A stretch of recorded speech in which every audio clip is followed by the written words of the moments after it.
Hello. कैसे हैं आप सब लोग। आज की क्लास में हम जो है पोलिनोमियल के दो तीन क्वेश्चन करने की कोशिश करेंगे और ये जो दो तीन क्वेश्चन मैं आपको पोलिनोमियल के करवा रहा हूँ ऐसे क्वेश्चन आपको एग्जाम में देखने को मिलेंगे ही मिलेंगे। ये पक्की बात है, आप मेरे से लिखवा लो भी, ऐसे क्वेश्चन आपके पास एग्जाम के अंदर आते ही आते हैं। पहला क्वेश्चन आपके सामने है, आप लोग वीडियो को पॉज करना और करने की कोशिश करना। अगर हो जाए तो बहुत अच्छी बात है, अगर नहीं हो तो फिर यहाँ पे सॉल्यूशन देखना। मैं आपके लिए रीड कर देता हूँ क्वेश्चन को।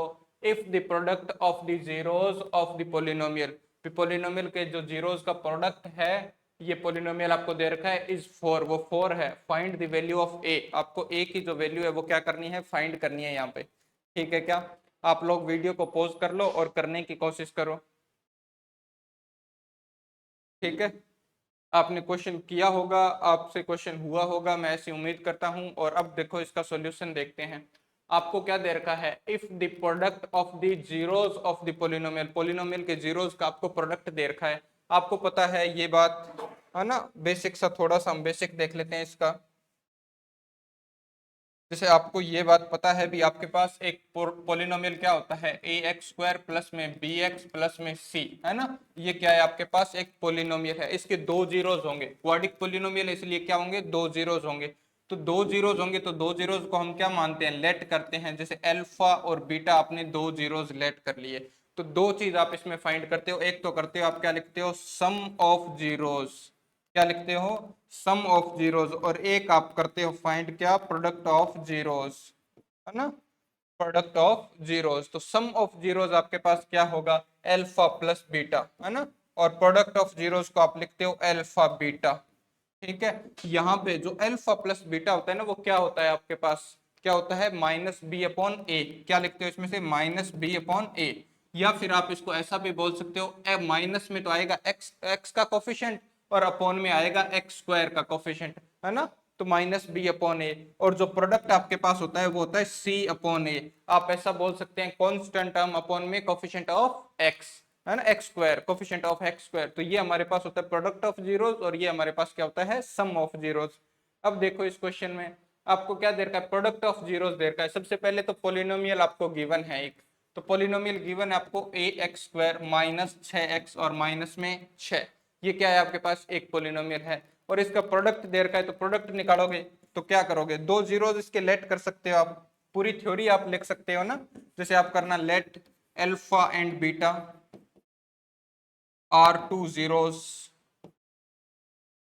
ऑफ गिवन पोलिनोमियल, ऐसे आप लिख सकते हो, गिवन पोलिनोमियल, है ना। तो पोलिनोमियल, गिवन पोलिनोमियल के तो अल्फा और बीटा तो आप निकालोगे, जब प्रोडक्ट निकालोगे, है ना। तो प्रोडक्ट ऑफ जीरोस, जीरोस का प्रोडक्ट क्या होगा, क्या अल्फा इंटू बीटा होगा क्या। और अल्फा इंटू जब बीटा होगा तो आपके पास होता है सी अपॉन ए, या फिर आप लिखते हो कांस्टेंट टर्म अपॉन में कोफिशिएंट ऑफ एक्स स्क्वायर। तो कांस्टेंट टर्म तो हो गई आपके पास माइनस का 6, तो माइनस का 6 हुआ, और आपके पास ए एक्स स्क्वायर का कोफिशिएंट हो गया ए। तो ये ए कितना आ जाएगा आपके पास, ये आ जाएगा क्या। और आपको गिवन क्या चीज है, क्या आपको प्रोडक्ट दे रखा है क्या, अल्फा बीटा की वैल्यू क्या 4 दे रखी है क्या। जीरोस का प्रोडक्ट आपको पहले से गिवन है, तो यहाँ पे प्रोडक्ट की जगह आप क्या लिख सकते हो, 4 लिख सकते हो। और इधर आपके पास क्या आएगा, -6/a आ जाएगा क्या। तो -6/a आ जाएगा। अब इसको क्रॉस में थोड़ा सा मल्टीप्लाई कर दो और आपके पास आंसर आ जाएगा। जैसे आपके पास आया, क्या आया, 4 इक्वल टू में -6/a आया। तो a इधर आया तो आपके पास आ जाएगा -6/4। और a की वैल्यू फाइंड करोगे तो -3/2 आ जाएगी क्या आपके पास। तो ये आपके पास a की वैल्यू आ जाएगी। क्या यही फाइंड करना था क्या आपको, क्या यही फाइंड करना था क्या। छोटा सा क्वेश्चन है, और एग्जाम के पॉइंट ऑफ व्यू से देखा जाए तो बहुत ही ज्यादा इंपॉर्टेंट है भाई, आता ही आता है एग्जाम के अंदर, आपको मिल जाएगा ऐसा क्वेश्चन। ठीक है, तो फाइंड द वैल्यू ऑफ ए, तो वैल्यू ऑफ ए कितनी आ जाएगी आपके पास, कितनी, -3/2 आ जाएगी। नेक्स्ट क्वेश्चन पे बढ़ते हैं। नेक्स्ट क्वेश्चन आपके सामने है, छोटा सा क्वेश्चन, आसान सा, लेकिन एग्जाम के पॉइंट ऑफ व्यू से बहुत इंपॉर्टेंट। आपके पास लिखा हुआ है, one of the zero of the polynomial, एक पोलिनोमियल आपके पास जिसके जीरोस, पोलिनोमियल आपको दे रखा है a x square plus 9x square plus में 13x plus 6a is reciprocal of the other. एक जो जीरो है ना पोलिनोमियल का, वो आपके पास रेसिप्रोकल है दूसरे का। ठीक है, रेसिप्रोकल का मतलब तो आप समझते हो ना, एक जो है जो उल्टा है दूसरे का, व्युत्क्रमानुपाती है। है ना, of the other, find the value of a, आपको ए की वैल्यू फाइंड करनी है इसमें भी।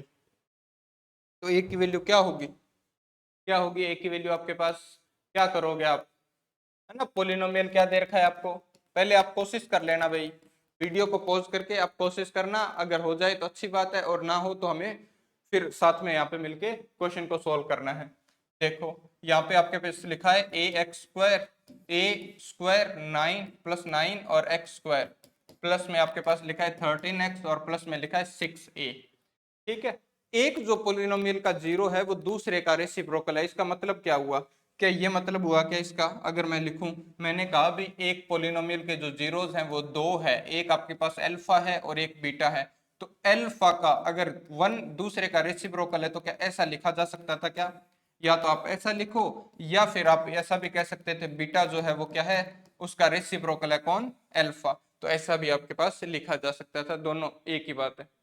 तो यहाँ पे आपको दे रखा है कि एक जीरो जो है वो दूसरे का रेसिप्रोकल है, तो पहले तो दो जीरो लेट कर लेते हैं, लेट कर लो, 2 zeros आर, है ना, आप इसको लिखना खुद से, जैसे आपने क्या कहा भी दो जीरो आपने लेट कर लिए, तो लेट किए, let alpha and beta are 2 zeros of given polynomial ना, गिवन पोलिनोमियल इसके क्या है, ये दो जीरोस हैं, तो यहाँ पे आपको पास प्रोडक्ट ऑफ जीरोस निकालोगे आप, तो कितना होता है प्रोडक्ट ऑफ जीरोस, है ना, कितना होता है हेयर, प्रोडक्ट ऑफ जीरोस कितना होगा, माइनस क्या लिखते हो आप, प्लस में सी अपॉन ए लिखते हो क्या, तो सी ए अपॉन ए लिखोगे तो यहाँ से कितना आएगा अल्फा बीटा, सी होता है कांस्टेंट टर्म, तो कांस्टेंट टर्म है आपके पास 6a, है ना, अपॉन में आपके पास क्या आएगी कोफिशिएंट ऑफ x², तो x² का कोफिशिएंट ये दे रखा आपको, कितना दे रखा है a² प्लस में 9।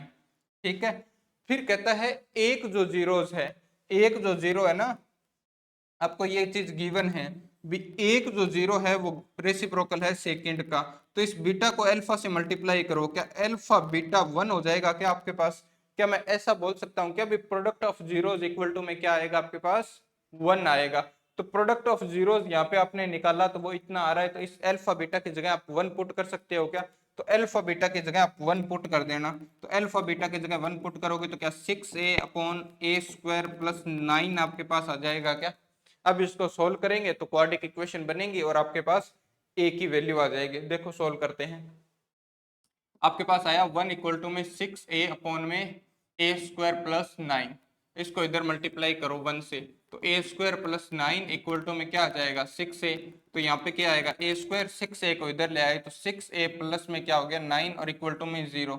चैप्टर नंबर 4 है ना, क्वाड्रेटिक इक्वेशन पता है ना, क्या करते हो इसको स्प्लिट कर दो, ऐसे दो पार्ट में इसको स्प्लिट करते हैं जिनका मल्टीप्लाई करने पे तो बाहर वालों का मल्टीप्लाई बने, है ना, तो 9a² बनना चाहिए और ऐड करने पे वापस माइनस का 6a बन जाना चाहिए, तो आप सबको पता है ये 3a और 3a बनेगा माइनस का, है ना, तो यहाँ पे a² आपके पास लिखा ही हुआ और प्लस में 9 आपके पास है ही और इक्वल टू में 0 आपके पास है ही, तो यहाँ पे सोल्व करो, इनमें से क्या a कॉमन ले सकते हैं, तो क्या a-3 बचेगा क्या, सेम इधर से -3 कॉमन ले लो, तो a-3 आपके पास बचेगा और इक्वल टू में 0 है, क्या a-3 दोनों में से कॉमन आ जाएगा क्या, तो यहाँ से तो बचा a और यहाँ से क्या बचा -3 और इक्वल टू में कितना आ गया 0, तो यहाँ पे आपके पास क्या आ गया a-3 की होल स्क्वायर आ गई क्या इक्वल टू में 0, तो इसको और आगे सोल्व कर दो, तो आप क्या लिख सकते हो a-3 इक्वल टू में 0 लिख सकते हैं, तो a की वैल्यू क्या आ जाएगी आपके पास +3 आ जाएगी क्या, तो a की वैल्यू होगी आपके पास +3, तो यही हमारा क्या हो जाएगा यहाँ पे आंसर हो जाएगा।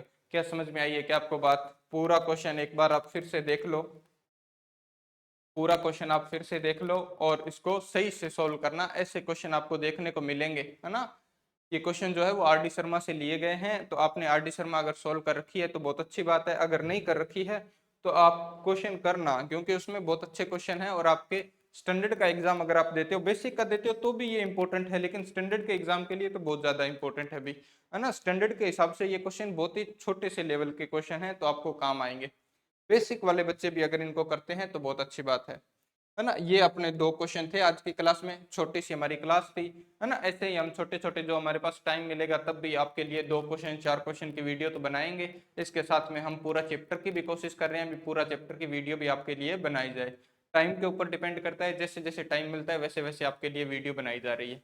धन्यवाद। आप देखते रहें वीडियोस को और कमेंट करके बताएं आपको अगर कुछ भी दिक्कत आती है, नज़र भी आपको ऐसा लगता है ये इम्प्रूवमेंट होना चाहिए, इस चीज़ को थोड़ा सा सही करना चाहिए, क्वेश्चन ज़्यादा करने चाहिए, है ना, तो आप बता सकते हैं जो भी आपको लगे, और उसका हम कोशिश करें कि भी उस चीज़ को फॉलो अप किया जाए। ओके, धन्यवाद।